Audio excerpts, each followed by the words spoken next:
அப்படி இருக்கிற சூழ்நிலையில் சினிமா அப்படின்றது அரசியல் சினிமா இது போல் விஷயங்களில் வந்துட்டு பணம் சம்பாதிக்கலாம் அப்படின்ற ஒரு விஷயம் கேள்விப்பட்டேன். சரி சினிமாவுக்கு போனால் ஈஸியாக இருக்கும். ஒரு சமயம் டி ராஜேந்தர் சாரை பார்த்து பேசும்போது அவர் என்கிட்ட ஒரு வார்த்தை சொன்னார். அப்போ தான் எனக்கு அதை பற்றின நம்பிக்கை கூட வந்தது. நீ முதல் படத்துக்கே சிங்கம் புலின்னு டைட்டில் வச்சுருக்கனாக்கா வண்டி மூவ் பண்ணி போகும்போது ஹெட்லைட்டை போட்டுக்கோ அப்படின்னாரு. இது கூட தெரியலையேன்னு சொல்லிட்டு உன்னதான்ப்பா சொல்கிறேன், லைட்டை போட்டுக்கோன்றாரு. போடுறேன் சார்ண்ணே. சூழ்நிலையும் உங்கள்கிட்ட தான் சொல்கிறேன், லைட்டை போட்டுக்கோன்னாரு. அந்த லெட்டரை வாங்கி படித்து பார்த்தா கேஆர் சார். அதுக்கப்புறம் 2 வருஷம் ஆச்சு என்னை சேர்த்துக்கிறதுக்கு. நீ இன்னொரு 2 மாதம் கழிச்சு வந்து பாரு அப்படின்னாரு. சார் இதுதான் சார் 2 வருஷமாக சொல்லிட்டு இருக்கிறீங்க, எனக்கு வேறு யாரையும் தெரியாது சார் சினிமாவில், நான் உங்களையே முழுக்க நம்பிட்டு இருக்கிறேன் சார், உங்ககிட்ட தான் சார் நான் சேரணும் அப்படின்னு சொல்லிட்டு ஜீவா சார் வந்து உட்காந்துருக்காரு, ஜனா சார் இருக்காங்க, படம் பார்த்துருக்காங்க. பார்த்துட்டு ஜீவா சார் வந்துட்டு சார் என்ன சார் இது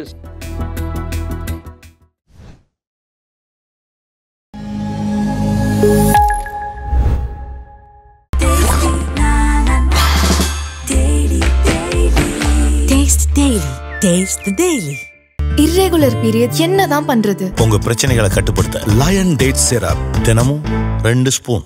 நாஸ் மீனர்களுக்கு வணக்கம். இன்னைக்கு நம்ம யார் பார்க்க போறோம் அப்படின்னா சிங்கம் புலி, மொட்டை சிவா கெட்ட சிவா அப்படின்ற 2 படத்தை எடுத்த ஒரு டைரக்டர் தான் நம்ம பார்க்க போறோம். சாய் ரமணி டைரக்டர், அவர் தான் நம்ம இன்னைக்கு கூட பார்க்க போறோம். Show sir. வணக்கம்மா. எப்படி சார் இருக்கீங்க? நல்லா இருக்குமா. ஓகே. எப்படி சார் நீங்க டைரக்டர் ஆகணும்னு நீங்க நினைச்சீங்க? பெரிய இல்லைம்மா, அது வந்து என்னென்னா சினிமாவுக்கு வர்றதுக்கு எல்லாருக்கும் ஒவ்வொரு காரணம் இருக்கலாம். நான் வந்து உண்மையை தான் சொல்கிறேன், உண்மையை தவிர வேறு எதுவும் இல்லை. என்னென்னா குடும்பம் வந்து ரொம்ப வறுமையான குடும்பம், பணம் அதிகம் தேவைப்படுது குடும்ப சூழலுக்காக. சரி நிறைய சம்பாதிக்கணும் அப்படின்னு சின்ன வயசுலேயே தோணுச்சு. அதில் வந்து தேர்ந்தெடுக்கும்போது வந்துட்டு எந்த தொழிலுக்கு போனேன்னா பேசிக்காக வந்து ஒரு ஏர் கண்டிஷனர் மெக்கானிக் நான். அதுக்கப்புறம் எனக்கு வந்து அதில் வர வருமானம் பத்தலை. ஆனால் அதில் வர வருமானம்னாக்கா இங்கே இருக்கிறத விட வெளிநாட்டுக்கு போயிட்டு வேலை செஞ்சோம்னாக்கா கொஞ்சம் அதிக வருமானம் கிடைக்கும்னு சொல்லிட்டு நான் அப்போ வந்து வெளிநாட்டுக்கு போகிறதுக்கு ட்ரை பண்ணேன். மஸ்கட் அங்கே தான் வந்து கொஞ்சம் அதிகமாக பணம் கிடைக்கும்னு சொன்னாங்க. அதுக்காக ட்ரை பண்ணேன். அப்போ நான் முயற்சி பண்ணும்போது அப்போவே வந்து எனக்கு வந்து கொஞ்சம் அதிகமாக பணம் தேவைப்பட்டது வெளிநாட்டுக்கு போகிறதுக்கு. அந்த பணம் கூட என்னால் பெரட்ட முடியல. அப்படி இருக்கிற சூழ்நிலையில் சினிமா அப்படின்றது அரசியல் சினிமா இது போல் விஷயங்களில் வந்துட்டு பணம் சம்பாதிக்கலாம் அப்படின்ற ஒரு விஷயம் கேள்விப்பட்டேன். சரி சினிமாவுக்கு போனால் ஈஸியாக இருக்கும் அப்படின்னு சொல்லிட்டு சினிமாவுக்கு வந்தேன் நான். அரசியல் வந்து அதில் நம்மளுக்கு அவ்வளோவா ஈடுபாடு இல்லை. அதனால் வந்து சினிமாவுக்கு வந்தேன். சினிமாவில் வந்து டைரக்டர் ஆகணும்னு நினைக்கிறதுக்கு காரணம் என்னன்னாக்கா என்ன அறியாமலே அப்புறம் தான் தெரிஞ்சது என்னோடய ராசியே வந்து சிம்ம ராசி. ஓகே. ஏன் நான் சினிமாவில் வந்துட்டு டைரக்டராக போயிருக்கேன்னாக்கா என் ராசி கூட ஒரு காரணமாக இருந்திருக்கலாம். ஒரு சமயம் டி ராஜேந்தர் சாரை பார்த்து பேசும்போது அவர் என்கிட்ட ஒரு வார்த்தை சொன்னார். அப்போ தான் எனக்கு அதை பற்றின நம்பிக்கை கூட வந்தது. நீ முதல் படத்துக்கே சிங்கம் புலின்னு டைட்டில் வச்சுருக்கனாக்கா உங்கள் ராசி சிம்மம்மா அப்படின்னு கேட்டார். ஆமாம் சார் அப்படின்னேன். அதான் அந்த ராசி இருக்கும்போது தான் இந்த சிங்கம் புலி எப்பெல்லாம் நீ டைட்டில் வச்சுருக்க முடியும் அப்படின்னாரு. அந்த மாதிரி முதன்மையான ஒரு பதவின்றது வந்து சினிமாவில் வந்து இயக்குனர்ன்றது.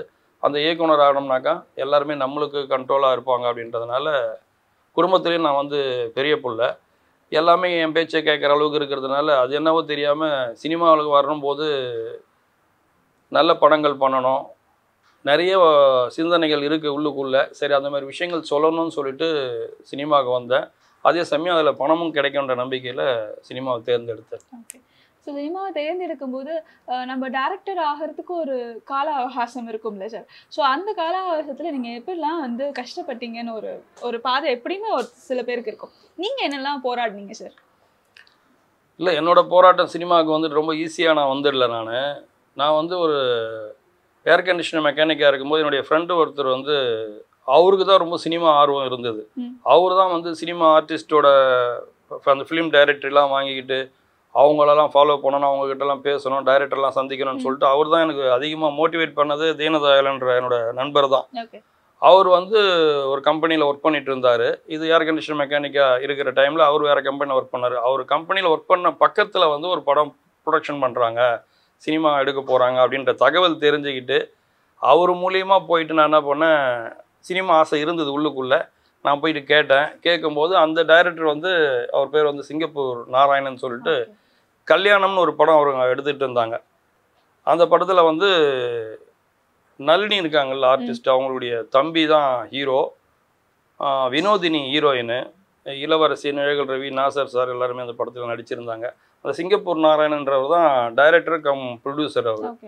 அவர்கிட்ட கூப்பிட்டு போயிட்டு என்னை கேட்டாங்க. அவர் வந்து ஏற்கனவே அசிஸ்டன்ட் டைரக்டர்லாம், அவரே புது டைரக்டர் தான். அப்போவே அவர்கிட்ட நிறைய அசிஸ்டன்ட் டைரக்டர் இருக்காங்க. ஏன்னா சினிமாவில் அசிஸ்டன்ட் டைரக்டராக உள்ளே போய் சேர்றது எவ்வளோ கஷ்டன்றதை சொல்கிறேன். அப்போ அவர் கேட்டார், சினிமாவில் வந்துட்டு ஆல்ரெடி எங்ககிட்ட அசிஸ்டன்ட் டைரக்டர் நிறைய பேர் இருக்காங்க, உனக்கு வேறு என்ன தெரியும் அப்படின்னாரு. கார் ஓட்ட தெரியுமா அப்படின்னு கேட்டார். தெரியும் சார் அப்படின்ட்டேன்.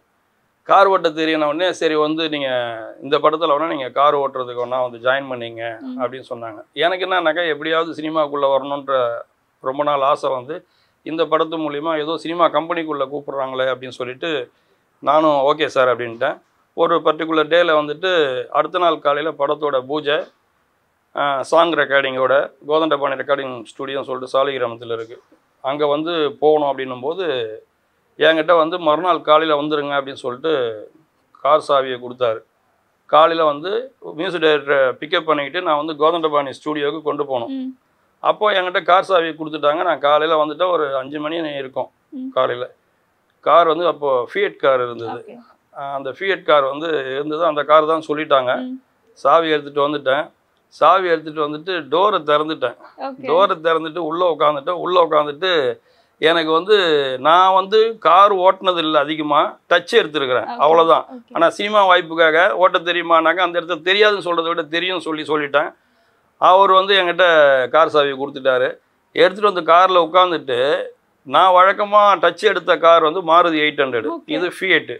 எனக்கு வந்து சாவி எங்கே போட்டு ஸ்டார்ட் பண்ணணும் ரெகுலர் இடத்துல இல்லை, இது வேறு இடத்துல இருக்குது. ரொம்ப நேரமாக வந்து சாவி போடுறது தேடி ஒரு வழியாக சாவி போடுற இடத்த தேடி கண்டுபிடிச்சி காரை ஸ்டார்ட் பண்ணி எடுத்துக்கிட்டு போயிட்டு மியூசிக் டைரக்டரை பிக்கப் பண்ணிட்டேன். பிக்கப் பண்ணி கொண்டு போயிட்டு ஒரு ரெக்கார்டிங் தேட்டரில் விட்டுட்டேன். அதுக்கப்புறம் வந்துட்டுருக்கேன். இப்படியே ஒரு 4-5 டேஸ் போயிடுச்சு. ஒரு நாள் ஆனால் இந்த கார் வந்து எனக்கு எப்படின்னாக்கா ஓரளவுக்கு தான் எனக்கு ஓட்ட தெரியும். இருந்தாலும் வந்து எல்லாருமே இன்றைக்கி அப்படி தானே ஓட்டுறாங்க ரோட்டில். அதை நான் முன்னாடியே செஞ்சுட்டேன். சரி ஓகேன்னு சொல்லிட்டு கார் எடுத்துகிட்டு போகும்போது ஒரு நாள் என்ன பண்ணார், அந்த டைரக்டர் நாராயணன் சார் வந்து ஒரு ஈவினிங் வந்து பார்சாதி பெருமாள் கோயிலுக்கு போனோம். என் பேர் சுப்பிரமணி, நான் அப்புறமா தான் சினிமா சாய் ரமணின்னு மாற்றினேன். சுப்பிரமணி வா போகலாம், கோயிலுக்கு போயிட்டு வந்துடலாம் வா அப்படின்னு சொல்லிட்டு வந்து கார் எடு அப்படின்னாரு. சரின்னு சொல்லிட்டு இவர் வந்து பக்கத்தில் உட்கார போகிறாரு. நம்மளே காரை தத்துக்காப்புத்துக்காக தான் ஓட்டுவோம் எப்படின்னு சொல்லிட்டு பார்த்துட்டே இருக்கிறேன். வந்து காரை எடுனார். பார்க்கிங்கில் வந்து காரில் உட்காந்துட்டார். நானும் காரில் உட்காந்துட்டேன். காரை ஸ்டார்ட் பண்ணி காரை மூவ் பண்ணுறேன். நைட்டு ஒரு 6:30-7 இருக்கும், இருட்டாக இருக்குது. வண்டி மூவ் பண்ணி போகும்போது ஹெட்லைட்டு போட்டுக்கோ அப்படின்னாரு. ஐயோ இத்தனை நாளாக நான் டே எஃபெக்ட்லேயே கார் ஓட்டிட்டேன். இப்போ ஃபஸ்ட் டைம் வந்து ஒரு ஹெட்லைட்டை போடணும் போது தான் எனக்கு தோணுது, முன்னாடியே இந்த லைட்டெல்லாம் போட்டு பார்த்து வச்சுக்க கூடாதாடா, இது கூட தெரியலையேன்னு சொல்லிட்டு உன்னதான்ப்பா சொல்கிறேன், லைட்டை போட்டுக்கோன்றாரு. போடுறேன் சார்ண்ணே. சுப்பிரமணியம் உங்கள்கிட்ட தான் சொல்கிறேன், லைட்டை போட்டுக்கோன்னாரு. போடுறேன் சார்னு சொல்லிட்டு ஒரு பட்டனை திருப்புனா ஒய்ப்பர் டொயின் அடிச்சுது. என்னப்பா ஒய்ப்பரை போடுறேன்னாரு. இல்லை சார் லைட்டு தான் போட்டேன்னு. அவருக்கு தெரிஞ்சிச்சு. காரை ஓரம் நிறுத்திட்டு வா நீ இந்த பக்கம் உட்காருன்னு சொல்லிட்டு என்னை உட்கார வச்சுக்கிட்டு அவர் ஓட்டிகிட்டு போனார் கார். இப்படி போயிட்டு இருக்கும்போது ஒரு சமயத்தில் அவருக்கு வந்து டிரைவர் வேலை வந்து உனக்கு செட் ஆகாது, நீ வந்து டிரைவராக இருக்கிறதுக்கு ஃபிட்டு கிடையாது அப்படின்னாரு. அதுதான் சார் நான் முதல்லையே டைரக்டர் ஆகிடுறேன், அசிஸ்டன்ட் டைரக்டராக சேர்த்துக்கன்னு சொன்னேன். இதுலனாக்கா உனக்கு சம்பளம், அதுலனா சம்பளம் கிடையாதுன்னாரு. சரி பரவாயில்ல சார், சம்பளமே இல்லைனா கூட பரவாயில்ல, நான் அசிஸ்டன்ட் டைரக்டராக சேர்ந்துக்கிறேன் சார்னு. ஒரு 3 நாள் வந்து கார் நானே ஓட்டிகிட்டு போவேன். நடிகை வினோதினியை பிக்கப் பண்ணிக்குவேன். அவங்க வீடு வந்து வடபழனி கமலா தேட்டருக்கு பேக் சைடு இருந்தது. அவங்கள பிக்கப் பண்ணி YMCAல போயிட்டு அவங்கள ட்ராப் பண்ணிட்டு ஒரு சாங் ஒன்று எடுத்தாங்க. அந்த சாங் எடுக்கும்போது நானே கிளாப் நம்பர் சைலண்ட் நம்பர்னு சொல்லி கொடுத்தாங்க. அதே மாதிரி நம்பர் எடுத்துகிட்டு போய் காட்டுறது, அந்த அசிஸ்டன்ட் டைரக்டர் பாக்ஸை வந்து பேக் பண்ணி கார் டிக்கியில் வச்சுக்கிறது, ஆர்டிஸ்ட்டை கூப்பிட்டு போய் ட்ராப் பண்ணுறது, இந்த மாதிரி ஒரு 3 டேஸ் போயிருக்கோம். அதுக்கப்புறம் அவர் டோட்டலாகவே நீ கார் ஓட்டவே வேண்டாம் அப்படின்ற மாதிரி சொல்லிவிட்டு அசிஸ்டன்ட் டைரக்டராக சேர்ந்துக்கன்னாங்க. அப்படி சேர்ந்தது தான் அவர்கிட்ட நான் அசிஸ்டன்ட் டைரக்டராக சேர்ந்தேன். அந்த சேர்ந்ததுக்கப்புறம் பார்த்தோம்னா என்னோட இருந்தவங்க எல்லாரும் இந்த படம் முடிகிறதுக்குள்ளே எல்லாம் வேறு கொஞ்சம் படம் லேட் ஆகிடுச்சு. அந்த லேட் ஆனதுனால எல்லாரும் கலைஞ்சு போயிட்டாங்க.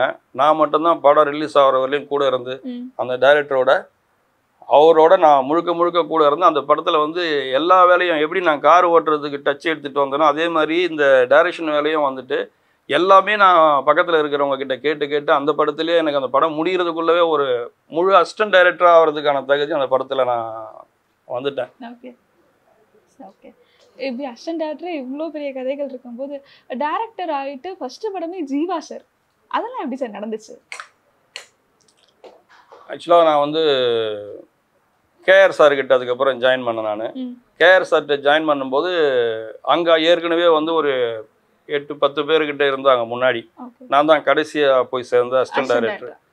அதில் வந்துட்டு எஸ்பி ஜனநாதன் இருந்தார், கிருபா சரவணன் இருந்தார், அண்ணாதுரைன்னு கண்ணதாசன் சாரோட சன் அவர் இருந்தார், டிஎன்பி ராஜேந்திரன், ஜானசேகரன், ஜெயபிரகாஷ், இப்படி வந்து ஒரு பெரிய பட்டாளமே அவர்கிட்ட இருந்தது. அதில் போன கடைசி அசிஸ்டன்ட் டைரக்டர் நான் போயிட்டு அவர்கிட்ட ஜாயின் பண்ணும்போது அவர் கேஆர் சார் ஃபஸ்ட்டு என்னை வந்து நான் அவர்கிட்ட அப்ரோச் பண்ணி இந்த படம் கல்யாணம் படம் முடிச்சுட்டு நான் அதுக்கப்புறம் அவர்கிட்ட போய் சேர்றதுக்கு பல இடைஞ்சல் இருந்தது. அவ்வளோ ஈஸியாக போய் சேர முடியல. மயிலாப்பூரில் இருக்கிற ஷிரடி சாய்பாபா கோயிலில் நான் ஒரு கமிட்டி மெம்பர். நான் அங்கே வந்து உள்ளே இருக்கிறவங்க குருக்கள்லேருந்து ஆஃபீஸ் அந்த பிரசிடென்ட்டு செக்ரட்டரி எல்லாருமே எனக்கு அங்கே தெரிஞ்சவங்க. நான் பிறந்து வளர்ந்தது எல்லாமே மயிலாப்பூர் அந்த ஏரியா தான். அதனால் அங்கே இருக்கும்போது கேஆர் சார் வந்து அதிகமாக பாபாவோட டிவோட்டி அவர் கோயிலுக்கு வருவார். அதை நான் பார்த்துட்டு என்ன பண்ணேன், இவர் டைரக்டர், இவர் வந்து கோயிலுக்கு வராரு, இவர்கிட்ட போனோம்னா நம்ம படத்தில் போயிட்டு ரெகுலராக ஒர்க் பண்ண ஆரம்பிச்சிடலாம் அப்படின்றதுனால உள்ளுக்குள்ளே சொல்லும்போது அப்போ வாசுதேவன் சொல்லிட்டு செக்ரட்டரி இருந்தார், தலைவர் கருணாகரன் இருந்தாங்க. அவங்க வந்து ஒரு லெட்டர் ஒன்று கொடுக்குறாங்க எனக்கு. இந்த பையன் வந்து சுப்பிரமணி, இவன் வந்து சினிமா அசிஸ்டன்ட் டைரக்டராக ஒரு படம் ஒர்க் பண்ணியிருக்கிறான், அவனுக்கு இன்னும் உங்களோட நிறைய ஒர்க் பண்ணணும்னு சொல்லி தோணுது. இவனை பார்த்தின வேலை முழுக்க நாங்கள் வந்து இவனுக்கு சப்போர்ட் பண்ணுறோம், அந்தளவுக்கு ரொம்ப நல்ல பையன், இவனை நீங்கள் உங்கள்கிட்ட அசிஸ்டண்ட்டாக சேர்த்துங்க அப்படின்ற மாதிரி ஒரு லெட்டர் கொடுத்தாங்க. அந்த லெட்டரை வாங்கி படித்து பார்த்த கேஆர் சார் அதுக்கப்புறம் 2 வருஷம் ஆச்சு என்னை சேர்த்துக்கிறதுக்கு. இந்த 2 வருஷத்தில் பல தடவை வந்து நான் அவரை போய் பார்க்க போகும்போதெல்லாம் அவர் ஏதாவது ஒரு காரணம், படங்கள் நிறைய பண்ணிகிட்டு இருந்தார். அப்போ அவர் என்ன சொல்கிறார், ஏதாவது ஒரு காரணம் சொல்லி அப்போ வந்து பாரு, இப்போ வந்து பாரு, இப்படியே சொல்லிட்டு இருந்தார். இதுக்கு அவரை நான் பார்க்க போகிறதுன்றது மாதத்துக்கு ஒரு தடவை இல்லை ஒரு 20 நாளுக்கு ஒரு தடவை நான் அவரை போய் பார்ப்பேன் நேரில் போயிட்டு. அப்படி பார்க்கும்போது அவர் வீட்டு வாசலில் போய் காலையில் ஒரு வாக்கிங் போகிற நேரத்தில் ஒரு விஷ் பண்ணிடலாம் அப்படின்னு சொல்லிட்டு காலையில் போயிட்டு நிற்பேன். நான் அவர் வீட்டுக்கு கார் எடுக்கிறதுக்கு வந்து கார் வெளியில் கேட்டு திறந்து வரும்போது நான் வெளியில் நின்று விஷ் பண்ணுவேன். அதுக்கு முன்னாடி வந்து அவர் வீட்டு வாசலில் நின்றுந்தான் காலையில் போகும்போது இவனடா இவன் மூஞ்சில் முழிக்க வேண்டியதாகுதுன்னு நினச்சிட போகிறான்னு சொல்லிட்டு பக்கத்து வீட்டு வாசலில் நின்றுட்டு இருந்தேன். நான் ரெகுலராக அந்த பக்கத்து வீட்டு வாசலில் நிற்கிறத பார்த்துட்டு அந்த வீட்டுக்காரங்க வந்துட்டு நீ எதுக்கு இங்கே வந்து நிற்கிற அப்படின்னாங்க. இல்லைங்க சார், கேஆர் சார் பார்க்கணும், அதனால் இங்கே நிற்கிறேன். அவரை பார்க்கணும்னு அங்கே போய் நிற்க வேண்டியது தானே, இன்னொரு தடவை இங்கே வந்து நின்னா போலீஸில் கம்ப்ளைண்ட் பண்ணிடுவேன். என்னடா இது திருட மாதிரி ஆகிட்டுமே நம்மன்னு சொல்லிட்டு ஒரு வழியாக கேஆர் சாரை பார்த்து அவர்கிட்ட பேசும்போது அவர் ஒரு விஷயம் சொன்னார், நீ இன்னொரு 2 மாதம் கழிச்சு வந்து பாரு அப்படின்னாரு. சார் இதுதான் சார் 2 வருஷமாக சொல்லிட்டு இருக்கிறீங்க, எனக்கு வேறு யாரையும் தெரியாது சார் சினிமாவில், நான் உங்களையே முழுக்க நம்பிட்டு இருக்கிறேன் சார், உங்ககிட்ட தான் சார் நான் சேரணும் அப்படின்னு சொல்லிட்டு, என்னடா நான் உனக்கு வேலை கொடுக்குறேன்னா இல்லை நீ எனக்கு வேலை கொடுக்குறியா அப்படின்ற மாதிரி ஒரு பார்வை பார்த்தாரு. ஏன் இவன் இவ்வளோ வேகமாகறானேன்னு சொல்லிட்டு, சரி ஜனவரி வந்து நீ வாகினி ஸ்டுடியோ வந்துரு, பொங்கல் டைம் அங்கே வந்து ஒரு புது படம் ஸ்டார்ட் ஆகுது, அந்த படத்தில் வந்து ஜாயின் பண்ணிக்க வந்துருனாரு. ஓகே சார் வரேன்னு சொல்லிட்டு போயிட்டேன். அதே மாதிரி அந்த ஸ்டூடியோவுக்கு போனேன். போகும்போது அவர் வந்து என்னை கூப்பிட்டு சொல்லி அனுப்புறது டிஎன்பி ராஜேந்திரன் இருக்கார், அவர்கிட்ட சொல்லி அனுப்புகிறார், இவனை கூப்பிட்டு போய் ஜனா கிட்ட இன்ட்ரடியூஸ் பண்ணி வை அப்படின்றார். இந்த ஜனான்றவரை நான் பார்க்கறதுக்கு போகிறேன், ஒரு செட்டு சாங் எடுத்துகிட்டு இருக்காங்க, செட்டை தாண்டி வெளியில் கூப்பிட்டு போகிறாங்க. உள்ளுக்குள்ளே செட்டுக்கு பின்பக்கம் வந்து ஒரு சின்ன கேப் இருக்கும், ஒரு 4 அடி 5 அடி கேப் இருக்கும். அந்த கேப்பில் வந்து ஒரு ஸ்மோக் எஃபெக்ட் ஒன்று வருது. அந்த ஸ்மோக் எஃபெக்ட் வரும்போது பார்த்தாக்கா அந்த ஸ்மோக் எஃபெக்ட்லேருந்து இப்படி எடுக்கிறாரு சிகரெட்டை, இவர் தான் எஸ்பி ஜனநாதன். அப்போ வந்து இங்கே அசோசியேட்டாக ஒர்க் பண்ணுறாரு. அவர் அந்த சிகரெட் எடுத்துட்டு என்னடா அப்படின்னாரு. இல்லை சார் உங்ககிட்ட சொல்ல சொன்னாருன்னு. அப்படியா அப்படின்னு சொல்லிட்டு அன்றைக்கி அவரை நான் பார்க்க ஆரம்பித்தேன். அதுக்கப்புறம் கேஆர் சார்ட்ட நானும் அவர் சேர்ந்த மாதிரியே ஒரு 7-8 படம் ஒன்றா ஒர்க் பண்ணுறோம். அவர் அசோசியேட் கோ டைரக்டர்னு சொல்லிட்டு நான் அசிஸ்டன்ட் டைரக்டர் அப்படியே ஒர்க் பண்ணிகிட்ருக்கோம். அவர் டைரக்டராக போகிறாரு இயற்கை படம் பண்ணுறதுக்கு, அவரோடவே நானும் போகிறேன்.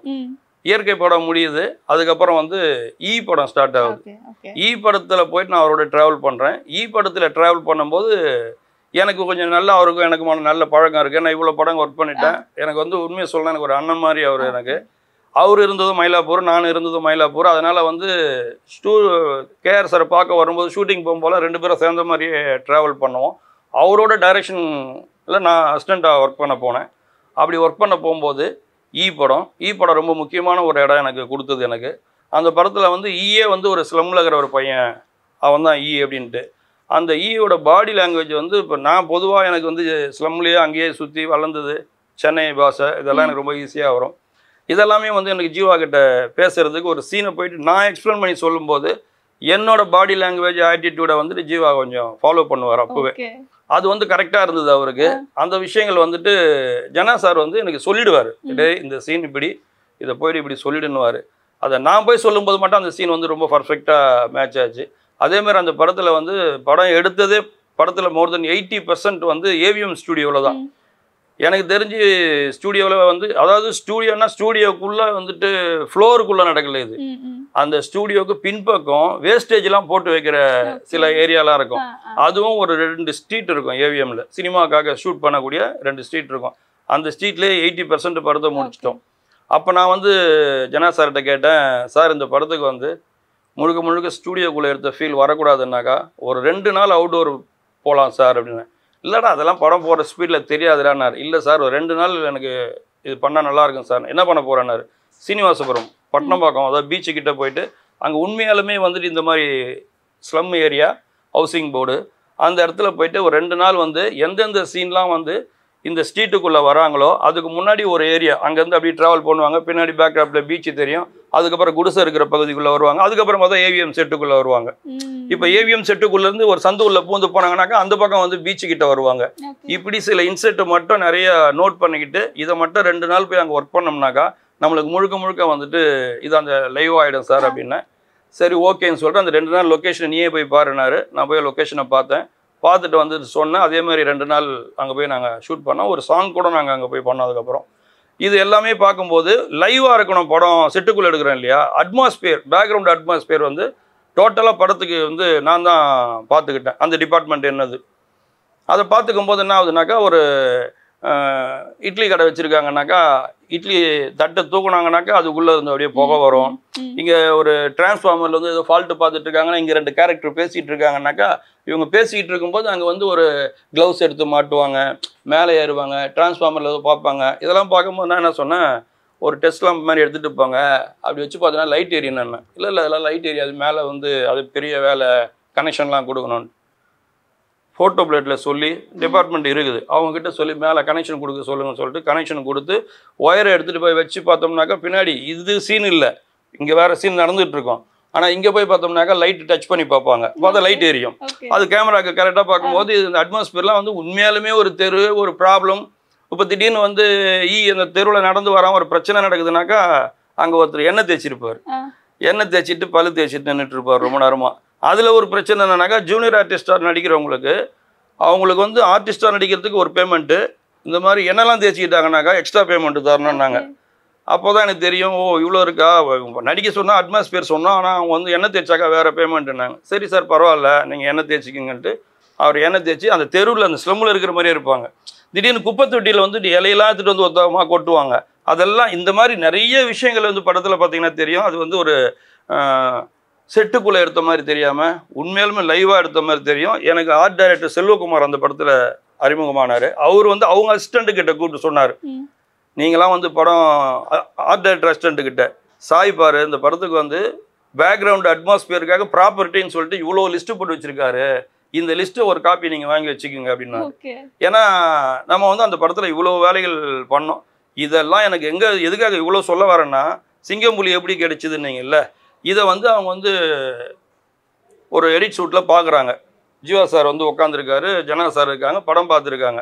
பார்த்துட்டு ஜீவா சார் வந்துட்டு, சார் என்ன சார் இது செட்டுக்குள்ளே எடுத்த மாதிரி தெரியல சார், ஃபுல் அண்ட் ஃபுல் லைவாக இருக்கே சார் அப்படின்னு சொல்லும்போது, இல்லை இதெல்லாம் சாய் தான் அவன் டிபார்ட்மெண்ட்டு, அவன் தான் வந்து இதெல்லாம் பண்ணான் அப்படின்ன உடனே அவரோட நான் படத்தில் ஒர்க் பண்ணுறேன் எல்லாம் தெரியுது, ஆனால் பர்டிகுலராக இந்த விஷயங்கள் எல்லாம் இவ்வளோ டீட்டெயிலாக தெரியுதுன்னும் போது சாய் தான் இதெல்லாம் பார்த்துக்கிட்டான் அப்படின்னு சொல்லிட்டு ஜனா சார் பண்ண ஒரு நல்ல விஷயம் என்னென்னா என்கிட்ட வந்து சொன்னார், டேய் ஜீவா கேட்டான்டா, நான் சொன்னேன் அந்த மாதிரி அவன் பயங்கர இன்ட்ரெஸ்ட் ஆகிட்டான்டா உன் ஒர்க்கில் அப்படின்னாரு, நீ அவனை பாரு அப்படின்னு.